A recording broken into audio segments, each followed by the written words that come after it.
Friends, welcome to Madras சமையல். இன்னைக்கு நம்ம மெட்ராஸ் சமையலுக்கு ரொம்ப முக்கியமான ஒரு நாள்.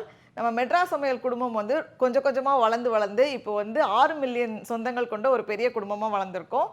மெட்ராஸ் சமையல் பார்க்குற சப்ஸ்கிரைப் பண்ணியிருக்க எல்லாருக்குமே ரொம்ப ரொம்ப நன்றி. நம்ம மெட்ராஸ் சமையல் ஆரம்பிச்சதுலேருந்து இப்போ வரைக்கும் நீங்கள் கொடுக்குற ஒருத்தரும் கொடுக்குற அன்புக்கும் சப்போர்ட்டுக்கும் ரொம்ப ரொம்ப நன்றி. உங்களோட கமெண்ட்ஸ்லாம் வந்து அவ்வளோ பாசிட்டிவ் வைப்ரேஷன் கொடுக்கும். எல்லாருக்குமே ரொம்ப ரொம்ப தேங்க்ஸ். நம்ம வந்து ஒவ்வொரு மில்லியன் சப்ஸ்கிரைபர் ரீச் ஆகும்போதும் நம்ம வீட்டு குட்டி செஃப் வந்து நமக்காக ஏதாவது பண்ணுவாங்க. அதே மாதிரி இன்றைக்கும் வந்து நான் கேக் பண்ணுறதுக்கு கூப்பிட்டு வந்திருக்கேன். Welcome to the show chef. We are going to make cake. Ah Chocolate cake. நல்லா இருக்குமா? Yes. பண்ணுவோமா? Yes. ஃபர்ஸ்ட் என்ன போடணும்?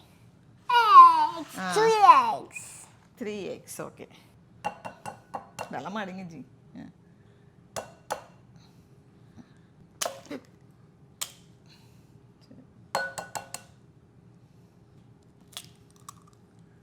Three is make the whip.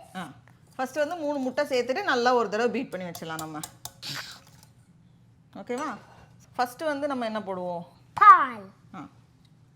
1/2 cup பால். நம்ம வந்து இது வந்து காய்ச்சின பாலை ஆற வச்சு எடுத்திருக்கேன். 1/2 கப் பால். Then தயிர். 1/2 கப் தயிர். தயிர் சேர்க்கும்போது கேக் வந்து ரொம்ப நல்ல மாய்ஸ்டா ரொம்ப நல்லா இருக்கும். புளிப்பில்லாத கெட்டியான தயிர்ல 1/2 கப். ஓகே. எண்ணெய். 1/2 கப் எண்ணெய். வாசனை இல்லாத எந்த எண்ணெய் வேணாலும் நம்ம எடுத்துக்கலாம். நான் வந்து சன்ஃப்ளவர் ஆயில் எடுத்திருக்கேன் 1/2 கப். அதுக்கப்புறமா 1/4 கப் வெண்ணெய் பட்டர். இல்லைன்னா வந்து நம்ம ஃபுல்லாகவே எண்ணெயில் பண்ணுறதுனாலும் பண்ணலாம். பை. அதுக்கப்புறமா வெனிலா எக்ஸ்ட்ராக்ட் 2லேருந்து 3 டீஸ்பூன் வெனிலா எக்ஸ்ட்ராக்ட்.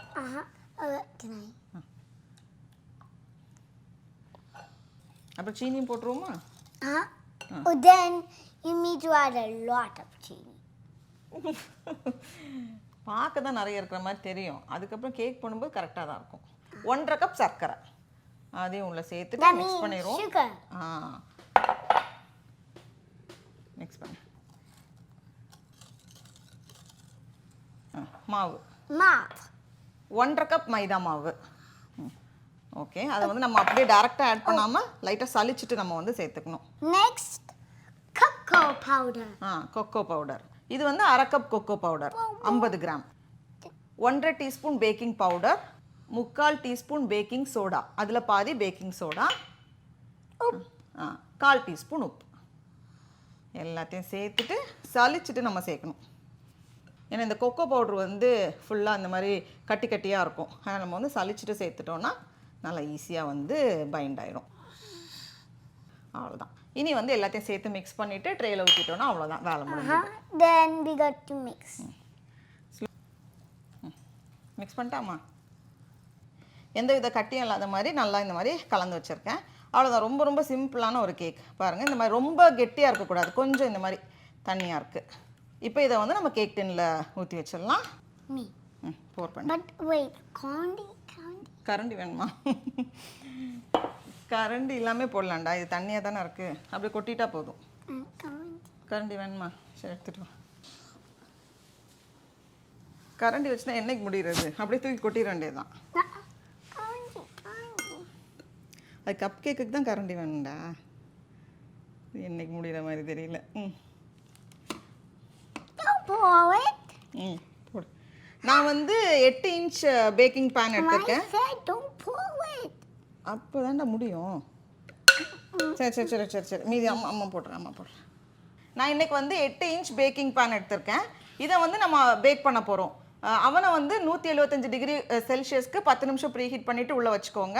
கிட்டத்தட்ட 35லேருந்து 40 நிமிஷம் போல் ஆகும். சரி வெயிட் பண்ணு. முடியுது. கேக் பேக் வர்றது வரைக்கும் கச்சேரி.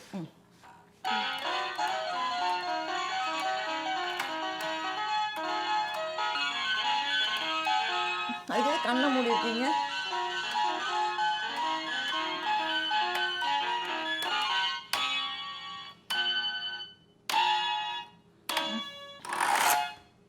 முறையாக படிச்சவங்க கூட இவ்வளோ சீட் போட மாட்டோம். இல்லை தர்மி, நீ நல்லா போட்ட, தேங்க்ஸ்.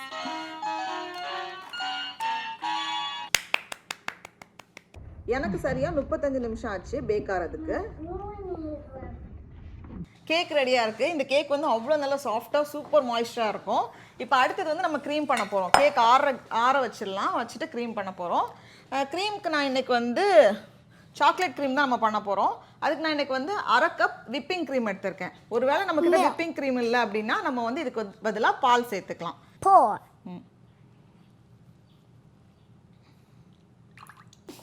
சரி, ஃபஸ்ட்டு வந்து இதை நம்ம சூடு பண்ணிவிட்டு அதுக்கப்புறமா நம்ம சாக்லேட் சேர்க்கலாம், இல்லை டபுள் பாய்லர் மெத்தடில் பண்ணலாம். அதுக்கப்புறமா நான் வந்து சாக்லேட் எடுத்து வச்சுருக்கேன். Then we're going to pour chocolate. சுடு Bye சுடு bye. பால் சுடுது, வெயிட் பண்ணு. 150 கிராம் செமி ஸ்வீட் சாக்லேட் நான் எடுத்திருக்கேன். இது வந்து 1 கப் சிப்ஸ் இருந்துச்சு, சாக்லேட் சிப்ஸ் இருந்தது. அப்படியே கூட வந்து ஒரு 2 டேபிள் ஸ்பூன் வெண்ணெய். 2 டேபிள் ஸ்பூன் வெண்ணெய். அதுக்கப்புறமா இது உருகினதுக்கப்புறமா நம்ம வந்து பவுடர்ட் சுகர் சேர்க்க போகிறோம். இது வந்து செமி ஸ்வீட் சாக்லேட்டுங்கிறனால நம்ம வந்து பவுடர்ட் சுகர் வந்து நான் ஒரு 50 கிராம் தான் வச்சுருக்கேன். அதே இது வந்து டார்க் சாக்லேட் யூஸ் பண்ணிங்க அப்படின்னா இன்னும் கொஞ்சம் அதிகமாக பவுடர் சுகர் நம்ம சேர்க்கணும். மில்க் சாக்லேட் அப்படின்னா கம்மியாகவே போதும். 50 கிராம் வந்து 1/4 கப் சர்க்கரையை நல்லா பவுடர் பண்ணணும். எவ்வளோ பவுடர் பண்ண முடியுமோ அவ்வளோ பவுடர் பண்ணி தான் நம்ம சேர்க்கணும். இனிப்பு வந்து கொஞ்சம் அதிகமாக வேணும்னா நம்ம 75 கிராம் வரைக்கும் சேர்த்துக்கலாம். ஆனால் வந்து அந்த சாக்லேட்டோட டேஸ்ட் வேணும்னா கொஞ்சம் இனிப்பு குறைவாக இருந்தால் நல்லாயிருக்கும். Snow is happening inside the house.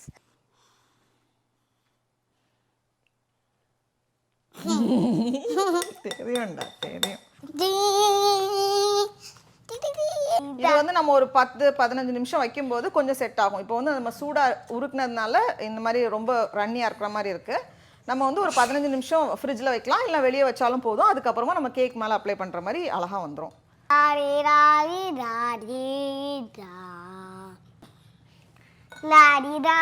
போதும் தெய்வமே, போங்க. Do it. போதும் போதும் போட. சாப்பிடு.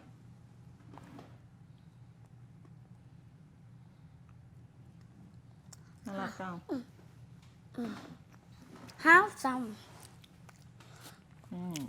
எவ்வளோ சாஃப்டாக இருக்குன்னா அவ்வளோ ரிச்சாக அவ்வளோ மாய்ஸ்டாக இருக்கும். அதுதான் வந்து ட்ரை ஆகாது, ரொம்ப நல்ல ஒரு ஈரப்பதத்தோட சூப்பராக இருக்கும். இப்போ க்ரீம் வந்து நல்லா ஆறுனதுக்கப்புறமா இந்த மாதிரி ஓரளவுக்கு நல்லா கெட்டியாகிரும். இப்போ வந்து நமக்கு ஸ்ப்ரெட் பண்ணுறதுக்கு ஈஸியாக இருக்கும். நம்ம ஃப்ரிட்ஜில் வைக்கிறதுனா இன்னும் கொஞ்சம் கூட திக்காகும், நல்லா நமக்கு வந்து ஈஸியாக ஸ்ப்ரெட் பண்ண முடியும். பாருங்கள் இந்த மாதிரி. இதை வந்து நம்ம 2ஆக கட் பண்ணிவிட்டு நடுவில் கூட ஒரு லேயர் க்ரீம் வைக்கிறதுனால நம்ம வைக்கலாம். ஆனால் நம்ம பண்ண க்ரீம் வந்து மேலே வைக்கிறதுக்கு கரெக்டாக இருக்கும்.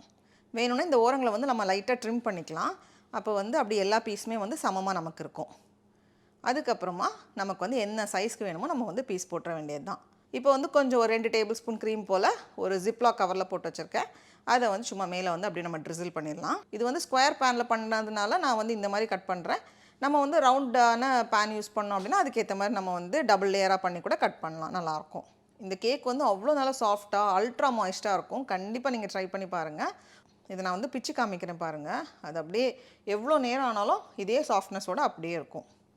நமக்கு ஸ்பெஷல் கெஸ்ட் வந்திருக்காங்க இன்றைக்கி நம்ம கேக்கை டேஸ்ட் பண்ணுறதுக்கு. Party. பாட்டி பாட்டிக்கு பெரிய பீஸ் கொடுக்குமா? சடா. I have. நல்லா இருக்கு.